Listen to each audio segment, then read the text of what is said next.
आता हे लोणी आहे, आपण याला गॅसवर ठेवणार आहे. आता याचं तूप बनवायचं. आता याला आपण तूप बनवू. याचं तूप तयार होतं. आता हे लोणी आहे, याला चांगलं कडून घ्यायचं.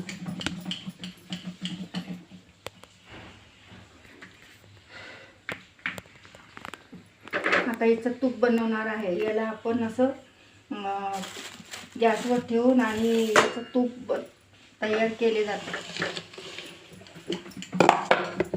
याचं तूप बनवत आहे.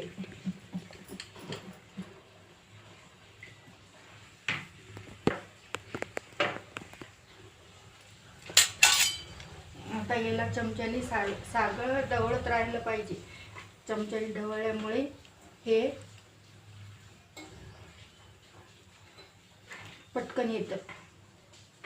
असे तूप बनवत आहे.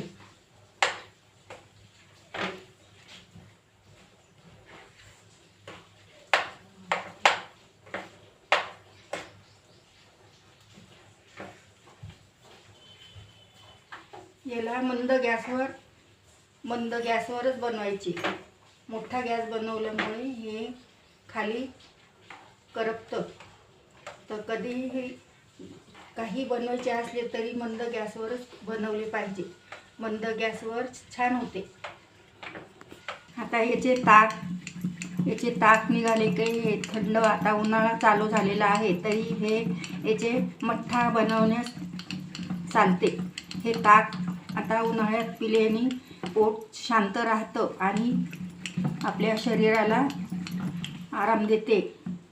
तरीही असे पदार्थ उन्हाळ्यामध्ये ताक पिल्याने आपले पोटाला त्रास होत नाही आणि पोट साफ राहते. तरी कधीही हे असे ताकाचे हे करावे, तरी आपल्या शरीराला चांगले राहते.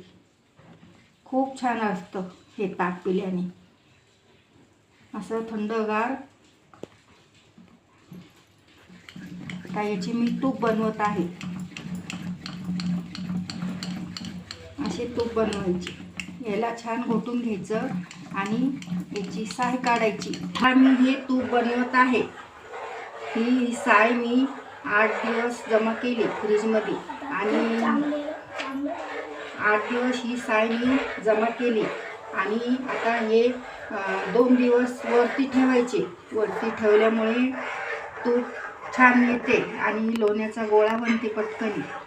आणि असा गोळा बनल्यामुळे हे तूप अशी कढवायचे. याला छान कडून घ्यायचं.